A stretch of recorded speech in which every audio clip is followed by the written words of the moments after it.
Hey guys, Sean Terry here, Flip2Freedom.com. Hope you're doing well. All right, so we got an awesome question yesterday on the live that I wanted to answer for everybody because got a lot of feedback on it. So, how do you renegotiate a contract to a lower price with a seller, right? So you get a deal under contract, you contracted it too high, now you have to renegotiate, right? That is a very, very difficult thing to do, and there's specific things that I'm going to share here in this quick video that will allow you the best opportunity with the seller and with the buyer to get that property reduced. All right, so first thing we got to do is obviously, let's say theoretically you have a $150,000 contract and you put it out to the market and all your buyers are coming back in the 140s or lower, right? 140. So now you're $10,000 off from actually making a deal. So you have two options. Either A, you cancel, or B, you have to renegotiate with the seller. Most wholesalers will cancel that contract because they think they're done, right? They've got the contract's too high. I got to cancel. I got to get out of it. I'm done. But guess what? You can renegotiate. You can always renegotiate. So what first step we got to do is we got to go back to all of our buyers, right, and the potential buyers, and I'll give you a couple different scenarios, buyers, and you get the highest cash offer you can. So let's see if, say theoretically, for example, that you get a $140,000 offer, and remember, you're in contract for $150,000, so you're 10 grand off. So now you got a buyer, and you got to get the buyer committed, meaning get them under contract. You don't have to go as far as earnest money, but get them under contract, subject to you renegotiating with your seller. That language has got to be there in the contract, so you can get out if you cannot renegotiate the deal. So the contract with the buyer, get the buyer committed, and the buyer is going to commit to, say, the 140 purchase price with a close in 7 days or less. You want to do a 7 days or less. So now when you're presenting to a seller, they're going to have an option to close it or walk away, right? So now you get a contract for the buyer. They're going to close in 7 days or less, right? You don't have to go as far as earnest money, but you want to make sure they're committed. And you say, listen, I'm going back and renegotiating with the seller. I need to know 100% that you are absolutely closing, because I'm going to go back and renegotiate, seller, that we're going to close this thing in 7 days or less. So I need to know you're committed. Be straight up with me and boom. So you get your buyer committed on the hook to do it. That's number one. Number two is, what if you put it out and you have no response? You have no buyer response whatsoever, right? You put it out to the market. You know, you have a contract at 150. You put it out for, say, 155, 160, and nothing. You hear crickets. Nothing happens.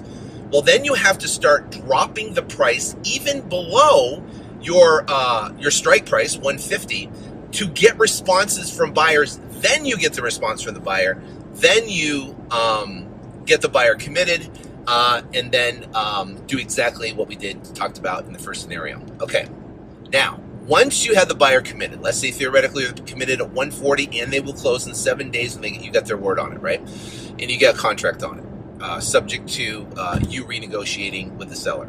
Now what you're going to do is you're going to go back to the seller, preferably face-to-face. If not, it's going to have to be done over the phone, right? So I would prefer sitting down with the seller.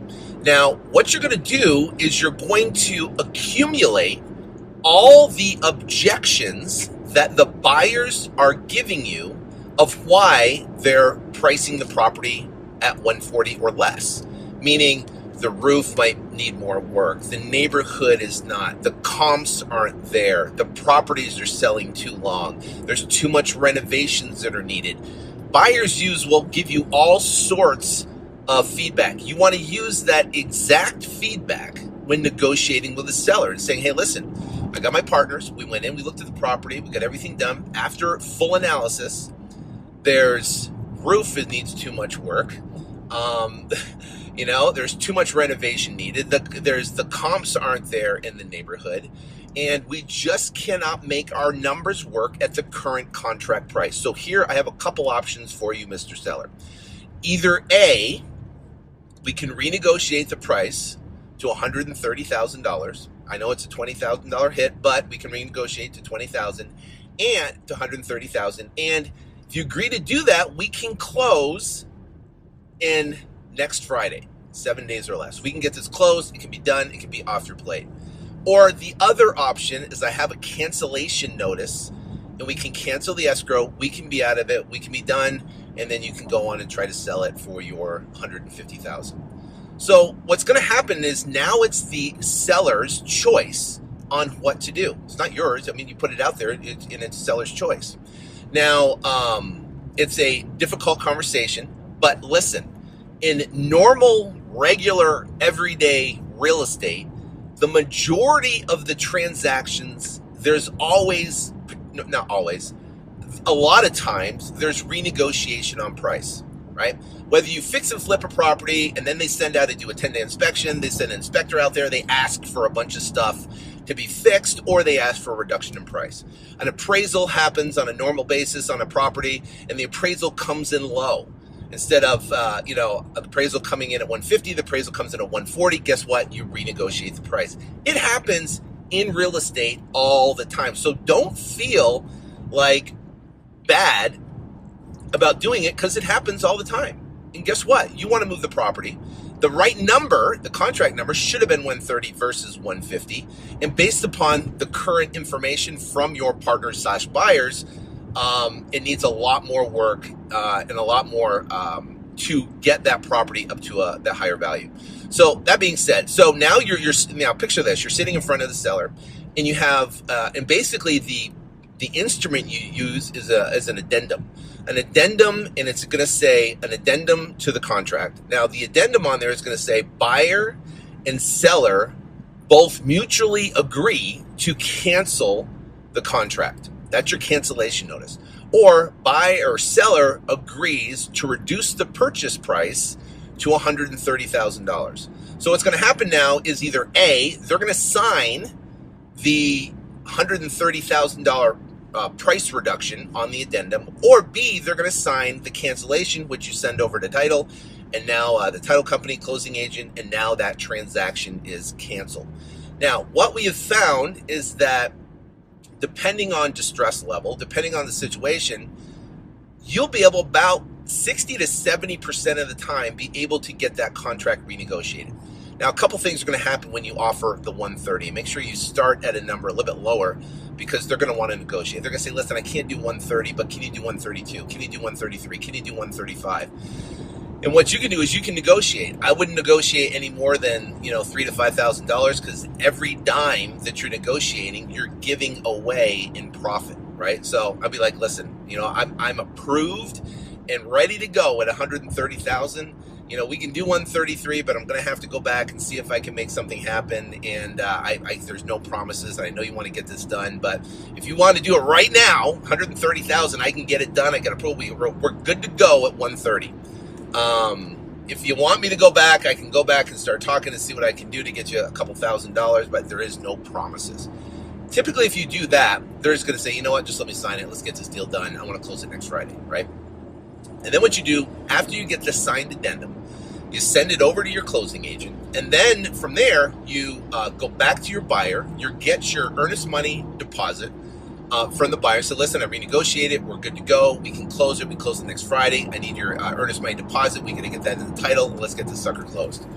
And then you just renegotiated that contract. And that, what I have found, has been the absolute best way, most successful way to get the actual deal renegotiated, so you can turn it into a profit. Now, what I can tell you as a real estate wholesaler, this is going to happen a lot, especially when you're brand new. When we hire brand new sales guys on, their biggest thing is they're people pleasers, right? They don't want to disappoint the seller. So what they're going to do is they're going to contract at a higher price. They're not going to negotiate. They're not going to push, right? They're not going to sell. They're being sold on why they need to contract at a higher price. They go contract at a higher price, and now it puts our disposition department in a position where now we're going to have to renegotiate numbers. It happens all the time. Knowing this is critical to your success in the business, because it happens. Now, either A, you're going to cancel the deal, and if it cancels, There's a lot of deals you get signed that will cancel. But the bottom line is you want to be able to do that. So now, if you want more from me, make sure you go to Flip2Freedom.com, Flip2Freedom.com.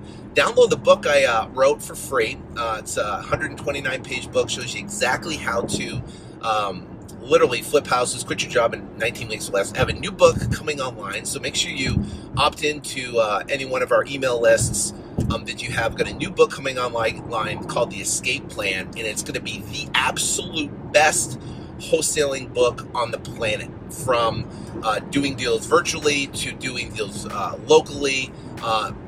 Everything you need to know. It's going to be your go-to guide when it comes to wholesaling. And it's going to show you exactly how to escape the middle class and go out there and crush it and start living life on your own terms. So, hope you like it. Go to Flip2Freedom.com. Have a great day. God bless.